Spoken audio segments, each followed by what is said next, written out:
പായസം മിക്സെന്ന് കണ്ടപ്പോൾ ഒന്ന് ഉണ്ടാക്കി നോക്കിയാലോ എന്ന് പറഞ്ഞിട്ടൊന്ന് എടുത്തതായിരുന്നു കേട്ടോ. അതിനകത്ത് ഇതാണ് ഉണ്ടായിരുന്നത്. അതിന് ഇൻസ്ട്രക്ഷൻസൊക്കെ വായിച്ചത് നോക്കിയിട്ട് 1 കപ്പ് അത് പൊടി എടുക്കുകയാണെന്നുണ്ടെങ്കിൽ അതിന് 3.5 കപ്പ് പാലൊഴിക്കണം എന്നുള്ളതായിരുന്നു. എന്നിട്ട് അതേപോലെ തന്നെ എടുത്തു. ആദ്യം ഒരു പാത്രത്തിലൊക്കെ കൊട്ടി അതിൽ നല്ലതുപോലെ പഞ്ചസാര പൊടിയാണ് ഉണ്ടായിരുന്നത്. പഞ്ചസാരയും ഏലക്കയും എല്ലാം പൊടിച്ചിട്ടാണ് ഉണ്ടായിരുന്നത്. പിന്നെ സേമിയയുടെ കളറൊക്കെ കാണുമ്പോൾ വറുത്ത സേമിയയാണെന്നൊക്കെ വിചാരിച്ചു.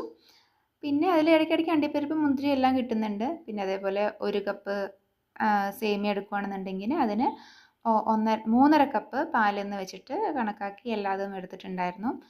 കുഴപ്പമൊന്നുമില്ല. കൺസിസ്റ്റൻസിയും എല്ലാം നല്ല രീതിയിൽ തന്നെ കിട്ടിയിട്ടൊക്കെ ഉണ്ടായിരുന്നു. പക്ഷെ ടേസ്റ്റ് വിചാരിച്ചത്ര ഒന്നും വന്നിട്ടുണ്ടായിരുന്നില്ല. നമ്മൾ വീട്ടിൽ നെയ്യിൽ വറുത്ത അണ്ടിപ്പരിപ്പും മുന്തിരിയും അതുപോലെ സേമിയ എല്ലാം നെയ്യിൽ വറുത്ത് ഒക്കെ നമ്മൾ ആക്കുന്നത് കൊണ്ട് ആ ഒരു ടേസ്റ്റ് ഇതിന് വന്നിട്ടില്ല. എന്നാൽ ടേസ്റ്റ് ഉണ്ടോ എന്ന് ചോദിച്ചാൽ ടേസ്റ്റൊക്കെ ഉണ്ട്. ആ ടേസ്റ്റ് വരാൻ വേണ്ടിയിട്ട് ഞാൻ കുറച്ച് നെയ്യൊക്കെ ഇട്ട് കൊടുത്തിട്ടുണ്ടായിരുന്നു.